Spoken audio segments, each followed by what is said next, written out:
Film making, animation, architecture പോലുള്ള ഫീൽഡുകളാണ് നിങ്ങൾ work ചെയ്യുന്നതെങ്കിൽ അല്ലെങ്കിൽ വർക്ക് ചെയ്യാൻ ഉദ്ദേശിക്കുന്നതെങ്കിൽ നിങ്ങൾക്ക് വളരെ അത്യാവശ്യം വേണ്ട ഒരു സ്കില്ലാണ് പ്ലെയിൻ എയർ സ്കെച്ചിങ്. നമ്മളൊരു ലൊക്കേഷനിൽ നേരിട്ട് പോയി അവിടെയുള്ള സീൻസ്, ഒബ്ജക്റ്റ്, ഇത്തരം കാര്യങ്ങളെ സ്റ്റഡി ചെയ്യുക, വരച്ചെടുക്കുന്നതിനാണ് പ്ലെയിൻ എയർ സ്കെച്ചിങ് എന്ന് പറയുന്നത്.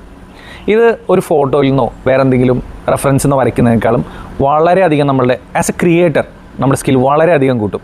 ഒരു ഫോട്ടോ ആണെങ്കിൽ അത് ഓൾറെഡി കമ്പോസ്ഡ് ആണ്, അല്ലെങ്കിൽ അത് സ്റ്റില്ലാണ്, അവിടുത്തെ ലൈറ്റിംഗ് മാറുന്നില്ല, അത്തരം ഒബ്സർവേഷൻസ് നമുക്ക് ചെയ്യാൻ പറ്റില്ല. പക്ഷേ ഇത് ഒരു രീതി ചിന്തിച്ചാൽ വളരെ ചാലഞ്ചിങ്ങുമാണ്. പക്ഷേ നമ്മളൊന്ന് പഠിച്ചെടുത്താൽ ഭയങ്കര രസമാണ്. ഇതിനു വേണ്ടി നമുക്ക് framing, composition, perspective, light and shadow, ഇങ്ങനെ കുറച്ച് ബേസിക് കൺസെപ്റ്റ്സ് നല്ലപോലെ മനസ്സിലാക്കേണ്ടതുണ്ട്. അപ്പോൾ ഈ കാര്യങ്ങളൊക്കെ നല്ല രസമായിട്ട് ഇൻട്രൊഡ്യൂസ് ചെയ്യുന്ന രീതിയിലുള്ളൊരു കുറച്ച് വർക്ക്ഷോപ്സ് നടത്താം എന്ന് വിചാരിക്കുന്നുണ്ട്.